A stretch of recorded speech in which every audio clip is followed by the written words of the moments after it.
My name is Antonia Fasanelli. I am the Executive Director at the National Homelessness Law Center and a proud member of the section on civil rights and social justice. And I'm really delighted to be able to be here with you today. Today in particular, because it really is my great honor and privilege to be able to introduce Principal Deputy Assistant Secretary for Fair Housing and Economic Opportunity at the U.S. Department of Housing and Urban Development, Demetria McCain. Demetria and I have known each other for a long time.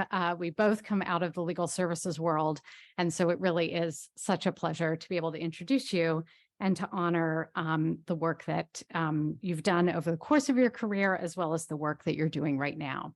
A little bit about Demetria's background. Most recently, she was president of the Inclusive Communities Project in Dallas, Texas. This is a program that oversees a mobility housing program for recipients of housing choice vouchers in Dallas, Texas.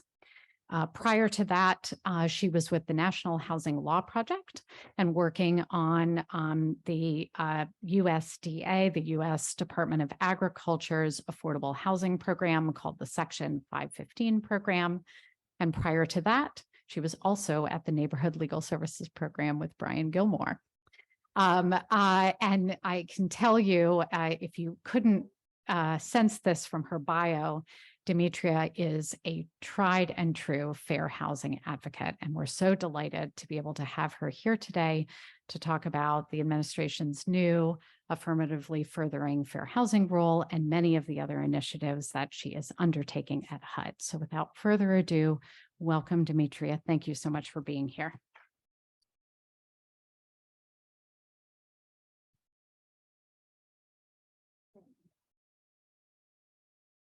Thank you, everybody. And I tell you, I was all set to do this today, and then I realized my old boss was in the audience, Brian Gilmore. So thank you for your previous presentation and the entire panel. I just thank all of ABA for the work that you guys are doing in this particular section.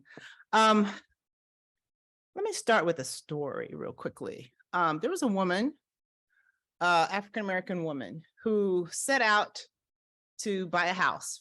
First-time homeowner, and she did so. She bought a fixer-upper. She did what people who buy fixer-uppers do, and began doing things around this particular house. About a year and a half or 2 years after having bought the house, a letter came in the mail, and with that letter was a check for some just under $2,000. She wasn't sure why she received the check. There was a letter that accompanied that particular check, and the letter said it was settlement from a case based on one that was brought against her lender. That woman was me, a fair housing practitioner.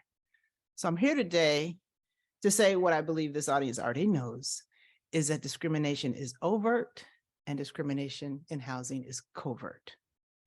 And that is my lived experience, or at least one of them. So thank you for inviting me again. Thank you for having me and the entire committee who worked on this. And I just want to level set, because perhaps everybody's not in the fair housing space, but just to let you know, the office that I lead, the Office of Fair Housing and Equal Opportunity, has a 3-part mission, which is to eliminate housing discrimination, obviously, but there are other parts to it, which is to promote economic opportunity, as well as to achieve diverse, inclusive communities. And so we have several authorities under which we work. There's obviously the Fair Housing Act, which one would guess. There's also Title VI of the Civil Rights Act of 1964. There's Section 504 of the Rehabilitation Act of 1973, and several others, but those are some of the 3 primary ones. And so we vigorously try to attack housing discrimination through using any and all authorities that we actually have. Now, it's often said that one zip code can predict some of the opportunities a person has. And so where someone lives or the conditions of the housing or the conditions of the community where someone lives can be predicted by the zip code. And we've heard previously today about the issues of redlining and what that has brought about in people's lives, particularly Black and Brown people and people who have disabilities. And so I just want you to know that under the leadership of Secretary Marcia L. Fudge, previous U.S. Representative, previous mayor from Ohio, it's a new day at HUD, as she says. And so we really are trying to go after these issues with a great amount of zeal, maybe more zeal than we've seen in the last previous years under the previous administration. And so while the president's executive order on racial equity was mentioned, I believe, earlier today, it's important to understand what the president did 5 days after that, which is less known.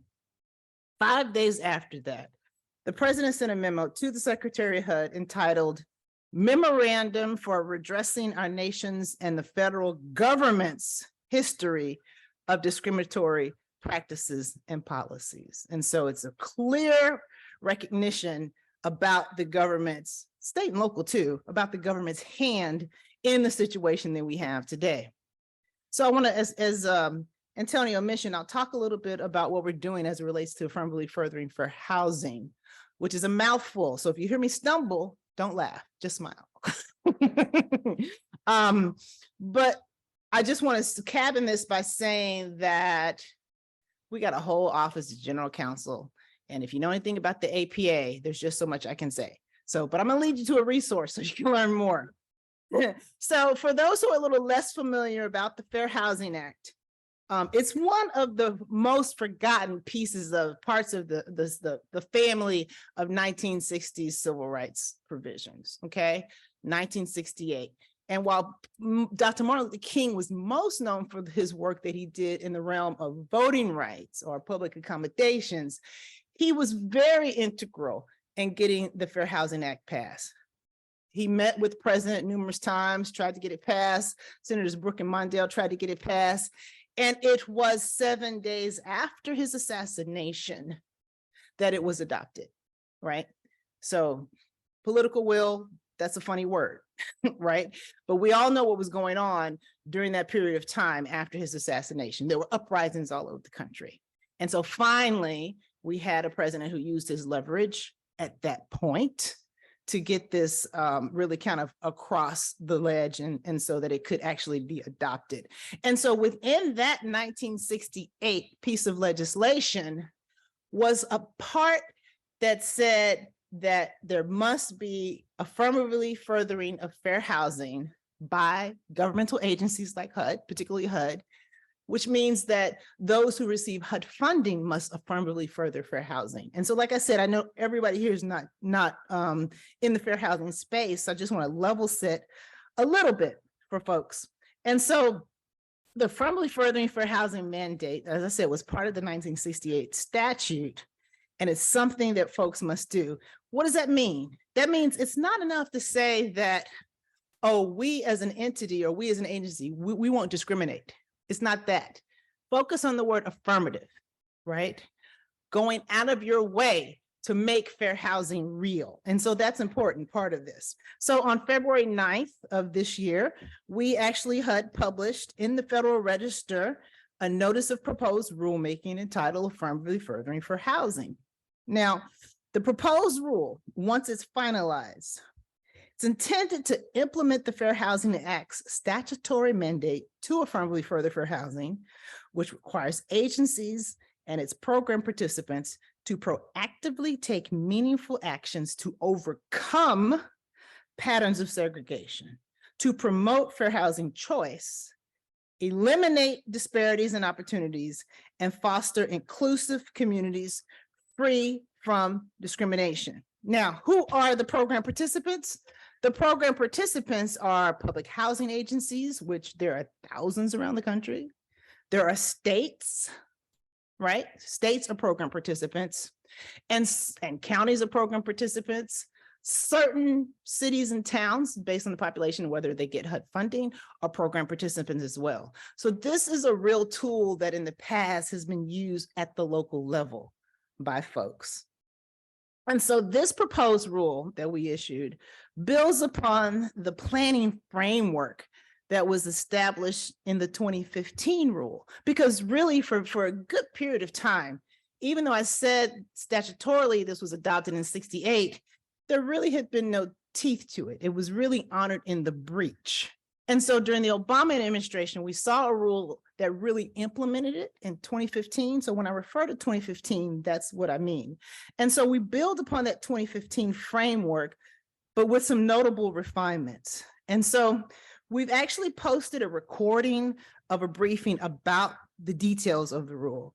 And so this briefing covers really the main components of the rule, as well as presenting some supplementary information that focuses on the community planning and development program, as well as public housing participant programs, and importantly, resident and community engagement. There is no true affirmatively furthering for housing work being done without the community engagement piece, which was in the 2015 rule, but we picked that up in this particular proposed rule as well. And so the proposed rule contains specific questions about which we want to invite comments from the public, from folks like you all. You all seem to be great experts at some of this kind of stuff that I heard a couple of panels already.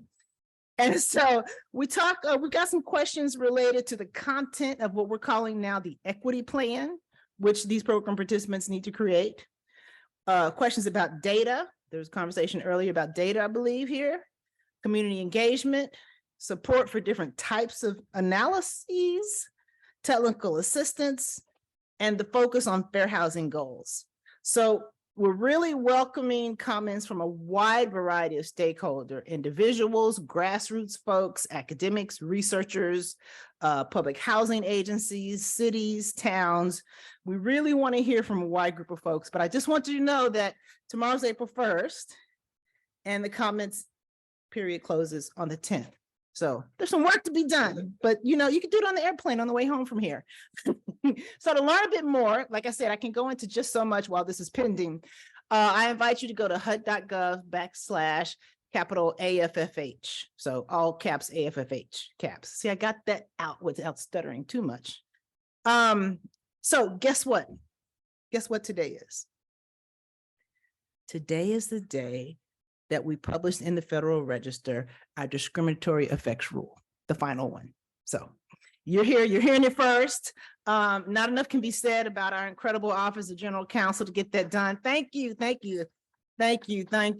Again, level setting. So as the Fair Housing Act prohibits discrimination in the sale, rental, and financing of dwellings and in other housing related activities, the prohibition, right, against discrimination, it extends to practices that are unjustified and have an unjustified discriminatory effect, regardless of whether it was intentional or not, right? And so by way of background, in 2013, I told you a little bit of how we went back and forth with the AFFH rule. In 2013, HUD published a rule as it relates to discriminatory effects, which formalized a burden shifting test for determining whether a given practice has an unjustified discriminatory effect. Dum, dum, dum, in 2020. In 2020, under a subsequent administration, HUD published a rule that would have altered the standards set forth in that 2013 rule. However, fortunately, a preliminary injunction prevented the 2020 version from ever going into effect. And so now, like I said today in the Federal Register, HUD has a final rule that reinstates and maintains the 2013 rule and rescinds that relic, that 2020 version. So it's in the Federal Register today, and we're proud of it. We've got literally tens of thousands of comments from all industries and everywhere. Moving on to something else I think that touches on some of the work you guys are doing today is back last year in 2020, Secretary Fudge issued a memo to all of HUD, to all offices of HUD. So we've got the public housing folks, we've got community planning and development folks, we have the Office of Housing, FHA was mentioned earlier in your presentation before lunch, We have lots of different offices. And so this memo went to all of the offices in HUD, and her memo was entitled, Eliminating Barriers That May Unnecessarily Prevent Individuals with Criminal Histories from Participating in HUD Programs. This is what it means to affirmatively further for housing, folks. This is what it means, and we're doing that under the secretary. And so that cuts across all of HUD. So all offices are really looking at their regulations and what have you that reacts positively to this particular memo.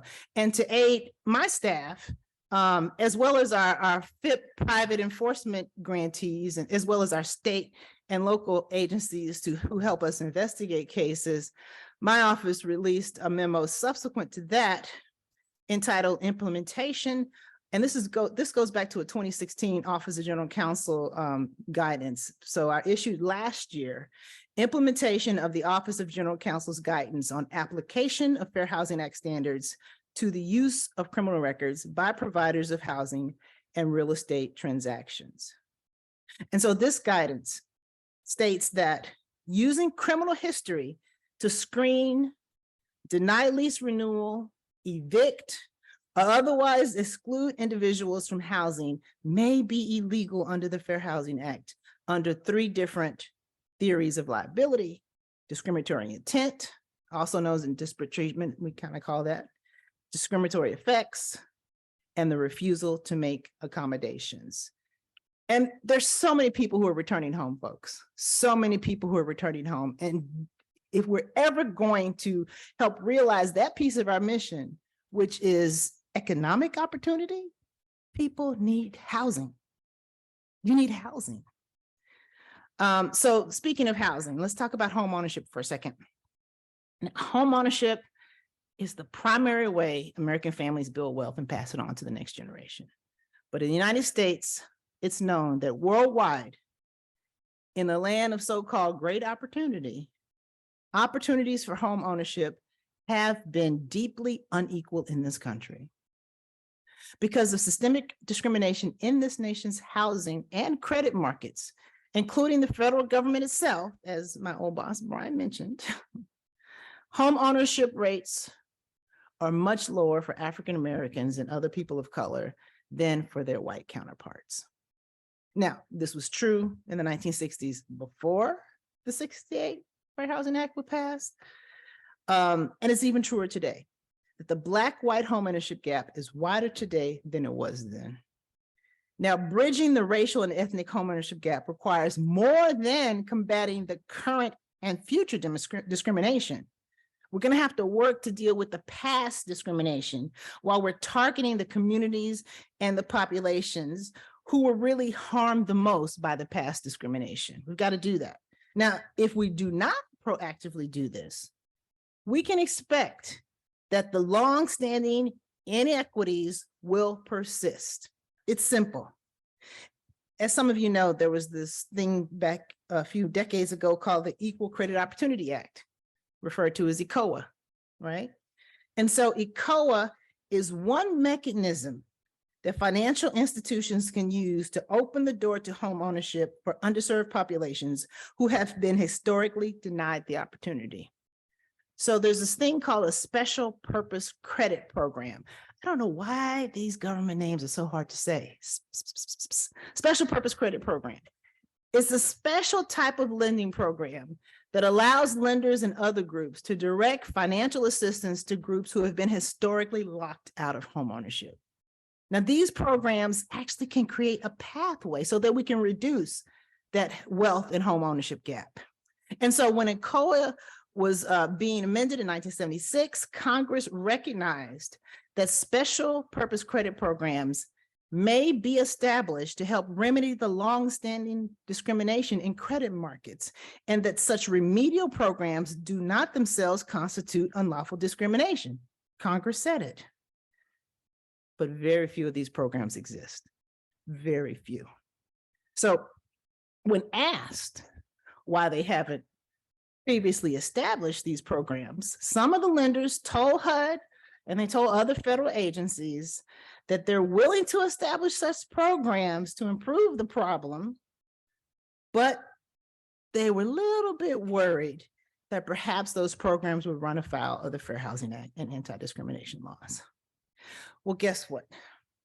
This is a very important issue as it relates to the priorities of the secretary. So under this administration, HUD issued a legal opinion that makes it clear that some special credit purpose programs that are lawful under ECOA and the federal laws generally are not barred by the Fair Housing Act. And so between Secretary Fudge, as well as some of our sister agencies, they really have been putting the word out and trying to lean into the lenders to get them to focus on creating these types of programs, which actually could have big potential. There has, since this directive came out, or since this guidance came out, we've seen a program come into existence, but more needs to be done. Really, more needs to be done. Again, it's not against the Fair Housing Act. So we've got, the federal government has a role to play, private industry has a role to play, and to the extent that we can use, I guess, some of our authorities, we're doing that to the extent possible. Now on to enforcement and compliance. Enforcement and compliance is really kind of the bread and butter of the office where I am. And so we've got daily, we get complaints through the public, through our 10 regional offices that we have around the country. A lot of this work has garnered relief for complainants. And this work also, as we resolve some of these cases, garner public interest relief as well. So that helps a broader number of people. One example is in Atlanta. In Atlanta, we helped strike an agreement with the City of Atlanta's Housing Authority. And the Atlanta Housing Authority actually had been inadequately monitoring their subrecipients as it relates to reasonable accommodations in the disability space there, right? And so entered into a compliance agreement with them. There was a fund, victims fund of $2 million set up, but also a broad-based different types of relief for others in that particular situation under the purview of the Housing Authority of Atlanta.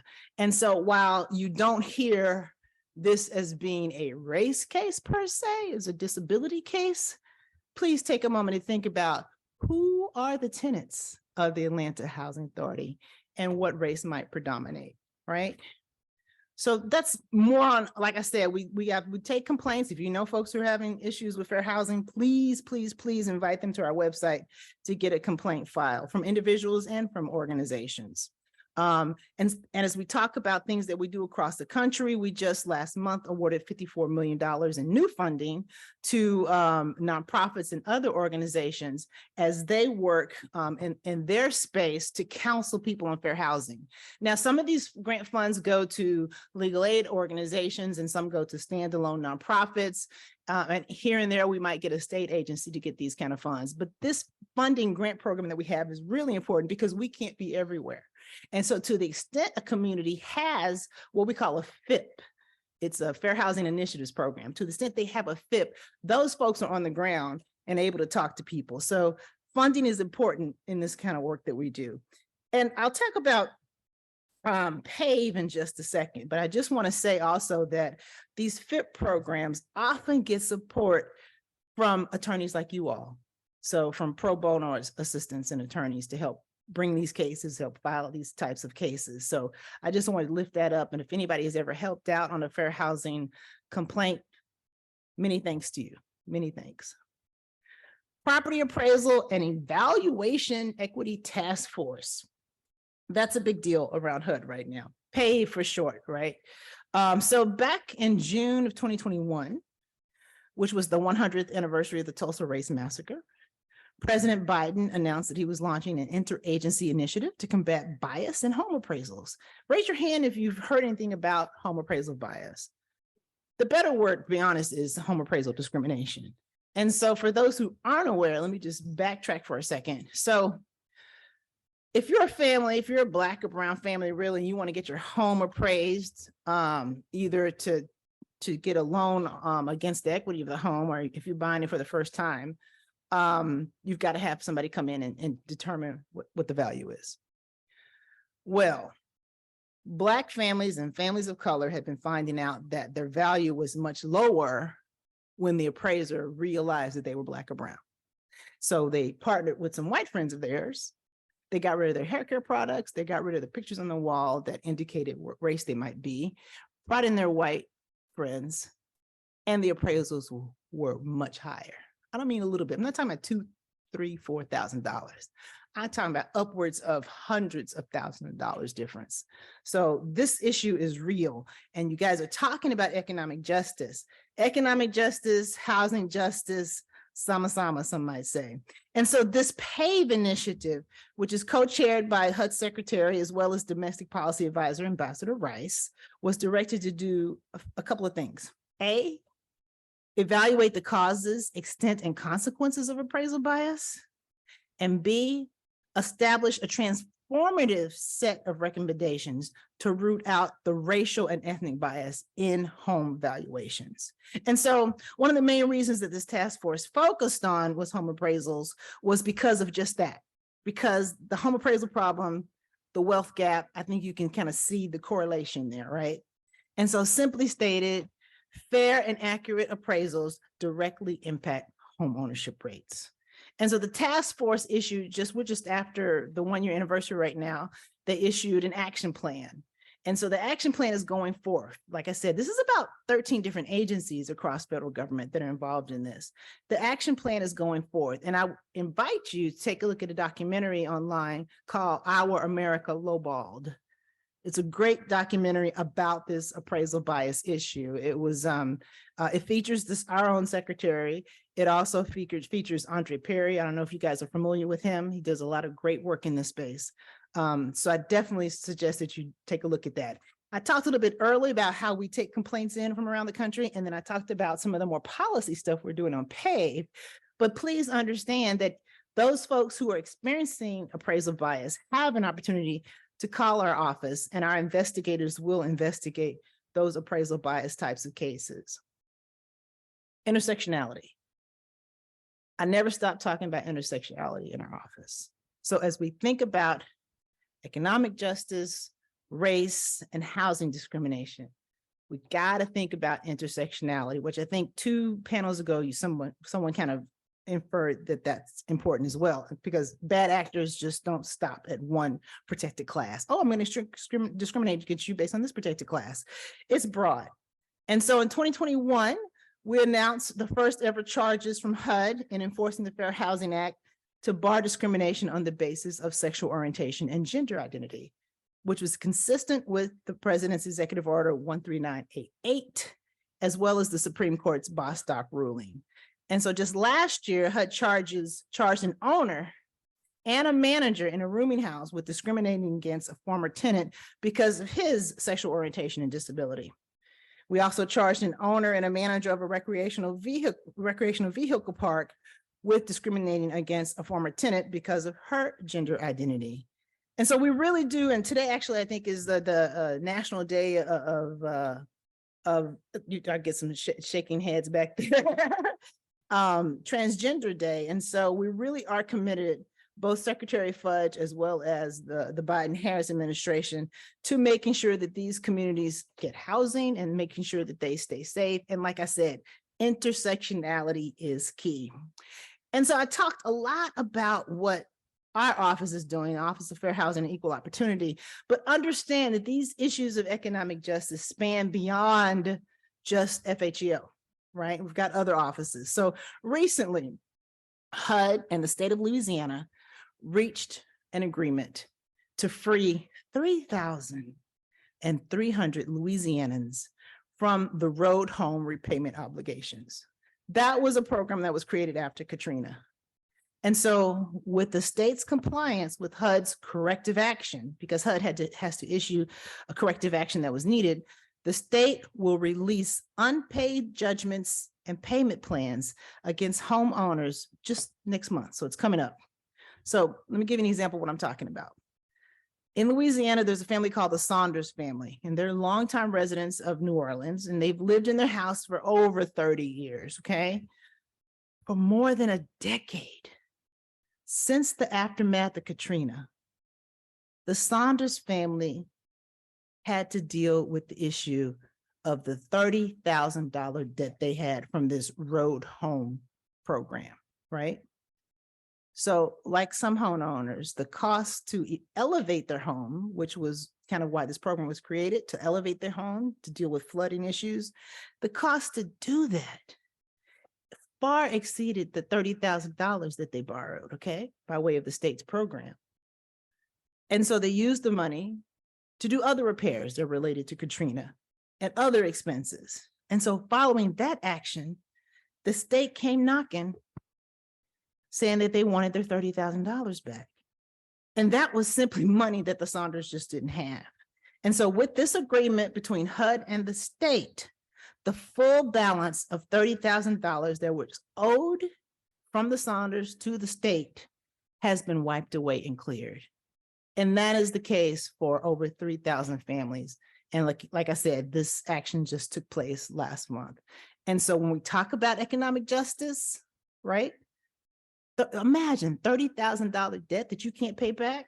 And so now that debt's going to be wiped away, the Saunders are actually looking to sending their nephew to college this coming fall. That's what we're talking about when we talk about economic justice.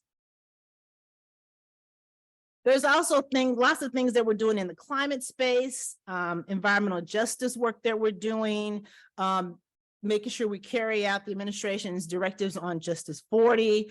I will say under this administration, and I'll say under my leadership as head of office, we recently issued a letter of finding of discrimination against a major city in the United States as it relates to environmental justice. So just letting you know, spread the word. If people have environmental justice concerns, EPA is not the only route. If it falls under our authorities under Title VI, it may be something that is appropriate for our office to address in our way as well. So there's lots more I could talk about. We've got the Office of Community Development and Planning has a floodplain notice of proposed rulemaking is out. So if you work with communities that are near floodplains, I think our single family owners who are low and moderate income might be very interested in that. Please get the word out. I could say a lot more, but you've had a long day. And I'm gonna shut it down right there. So thank you very much for having me.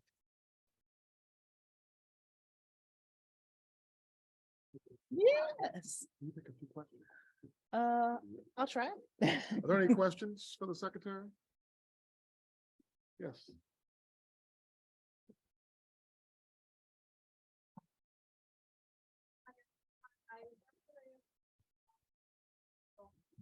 Deal with a lot of inmates released from the Bureau of Prison, and we have a lot of issues in terms of housing discrimination in Puerto Rico. Because many property owners, based on the actual laws or policies, I think there's like a misconception, do not allow rent under Section 8 plans and among other HUD funding. So what can we do from our work? Where can we look for that information that it's now being released? Sure. And how to deal with that?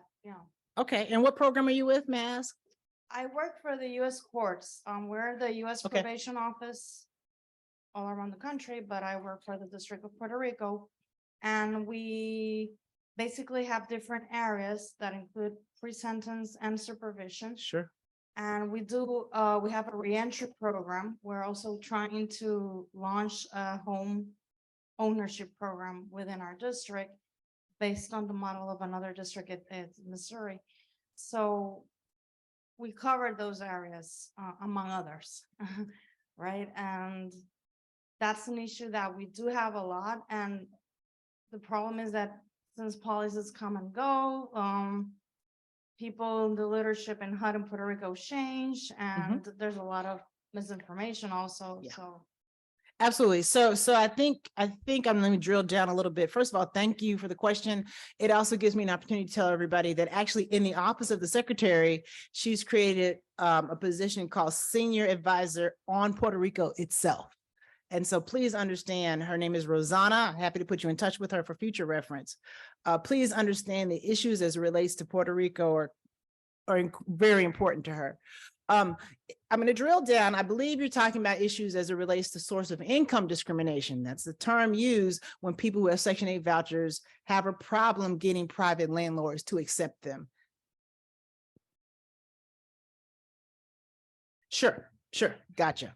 And that kind of speaks to the barriers as it relates to criminal record history, both of which I would say, without getting ahead of myself, would say often, depending on where you are, relate to the issue of discriminatory effect, right? Disparate impact. And so we've heard from a gazillion stakeholders around the country about the issues of source of income discrimination.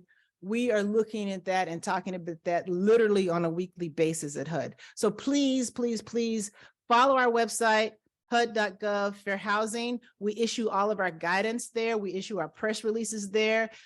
If we come out with something new, it would be there. It would also be, if you follow FHEO on social media, we issue that there as well. But this issue of source of income discrimination is one that could bear possibly on the Fair Housing Act under disparate impact types of theories.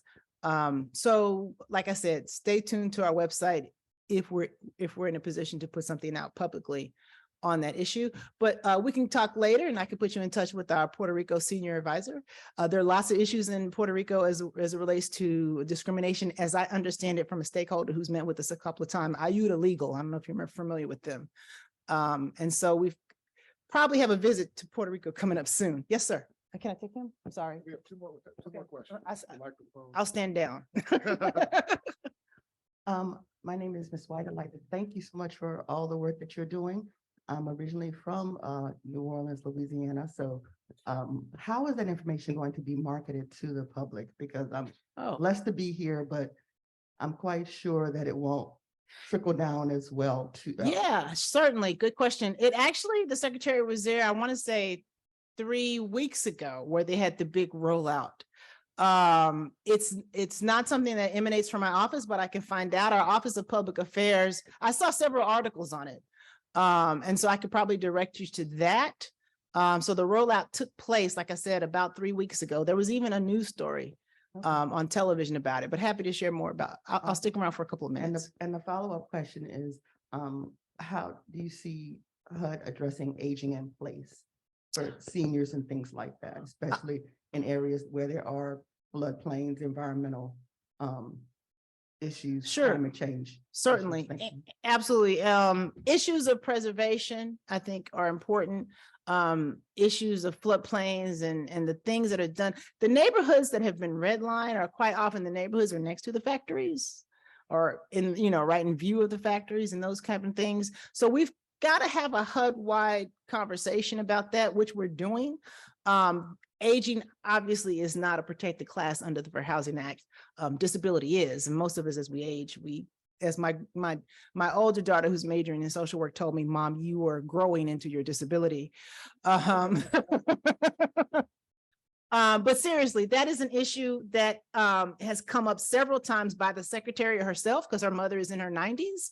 And it's something HUD-wide we're trying to discuss, depending on the type of housing that people live in. But let me just say, as AFFH is concerned, even though we have a proposed rule, we have an interim final rule. So there's actually, communities should be affirmatively furthering fair housing no matter what. And so to the extent that your local community should be doing something, you can still rely on the fact of the affirmatively furthering fair housing is a requirement. And you may want to ask your local community, hey, let me see your fair housing plan. Hey, what are you doing to affirmatively further fair housing as it relates to maybe this subset of folks in my community? I'll leave it to you. Got two more. We're gonna wrap it up. And then Leon, you'll have the last question. Hi. I hear you. Yeah, I'm Mark Pierce. I'm one of the visiting professors here at Georgetown. And I have two questions that are somewhat, well, are not related. The Section 8 restrictions, and family has experienced that, where somebody gets arrested and then they get kicked out of their Section 8 housing, not even convicted, but arrested. They get kicked out of their Section 8 housing. Does does HUD have policies relative to those kind of standards? Because those. That's exactly the type of information in the guidance that I put out last June includes, because we know who gets arrested, right? So it's a clear disparate impact on a certain population of folks. Yes, Okay. yes. Now, but the issue is, and I'm in conversation with my colleagues over in the public Indian housing portion of HUD, is that there's a level of, I guess, discretion that housing authorities have. And so as the secretary has told all of HUD, you need to deal with this issue and look at these barriers, we're doing just that. So I'm hopeful that you'll be seeing something soon that more directly addresses that on the public housing side. But the guidance is on the website. Does HUD have authority over the municipal housing authorities that are? They do not have direct authority. We have authority to the extent that we're in a financial relationship with them. But more detailed authority would have to come out by way of regulation. Like I said, we're having discussions right now.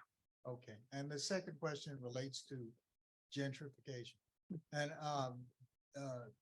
some folks, I know one person in particular who has saved a lot of cash for purposes of down payments and so forth, has a very lucrative position, but it's a seasonal one with respect to the entertainment industry and so forth.